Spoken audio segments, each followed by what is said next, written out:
Largest oil company, but a drop in oil prices and the war in Yemen have affected Saudi's economy. Well, let's get more on this now. We're joined by Sami Hamdi, Editor-in-Chief of International Interest. That's a current affairs analysis news website, and he's joining us live from London. Mr. Hamdi, always good to have you with us on Al Jazeera. So it was listing shares in Aramco, then it's not. Now it needs to borrow money. What's going on in Saudi Arabia? How much trouble is the economy in? I think what we have to remember first and foremost is the context with which the IPO was originally announced. It was technically designed to build confidence, to show the world that nothing is off limits, that Saudi Arabia is genuinely sincere in its pursuit for diversification. So I think it wanted to leverage this particular piggy bank. It was also designed to garner support from Donald Trump to help boost foreign policy by dangling Aramco as potentially being listed in the New York Stock Exchange. Since, however, the announcement of the IPO, things have changed.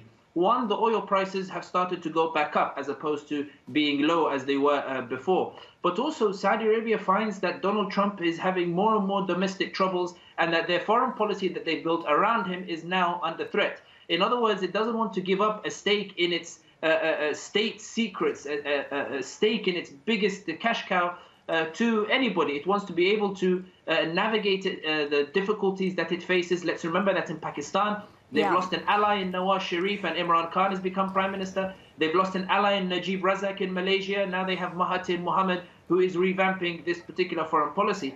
But also, Mohammed bin Salman, the Crown Prince of Saudi Arabia, faces severe domestic troubles. The swath of political prisoners from Safar al-Hawali, Salman al-Auda, Awad al-Garni, Abdulaziz al-Tarifi, Suleiman al-Dawish, all of these other various religious authorities who have lamented Mohammed bin Salman's drive towards liberalization of the particular society. Mohammed bin Salman doesn't want to press Saudi society too hard. A decision of this scale, of this magnitude, of the Aramco IPO could have severe ramifications for Mohammed bin Salman domestically. And also, probably the most important factor in all of this is that there was a stark difference in valuation of Aramco. The Saudis were looking at closer to 2 trillion, whereas everybody else was seeing that it would probably only amount to a trillion or perhaps round about that particular figure. The Saudis were very upset at the valuations that they were receiving. So at the end of the day, if they're not going to get the money that they want for Aramco, why put it up for an IPO? Just get the loans and navigate your way that way. And so now that they're going to ask international banks to borrow some $11 billion, even though Saudi Arabia has one of the biggest sovereign wealth funds in the world, how much would you say Saudi's troubles right now are because of those domestic issues that you mentioned, and how much of their woes are related to their foreign policy and to their foreign policy?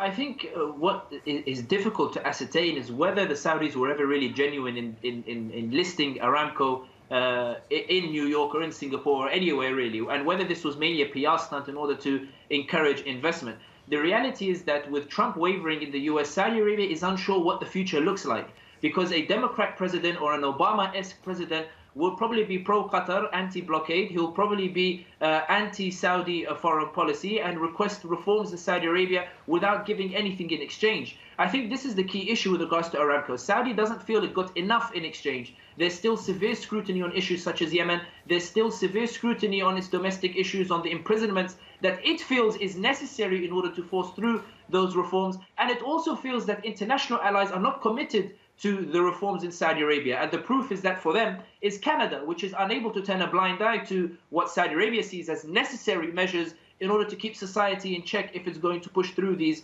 particular reforms. So I think with regards to Saudi, it's in a very difficult position. And now when it looks around itself, it thinks, should I give up my main weapon, which is Aramco, and with oil prices starting to go up, should I give that up to foreign investors, to foreign markets, to foreign governments who might seek to invest in it? Or should I keep that to myself? Should I protect the state secrets as to how much reserves I actually have? Remember, Aramco is an opaque organization, and the requirements of New York would require them to release information that Saudi Arabia doesn't want to release.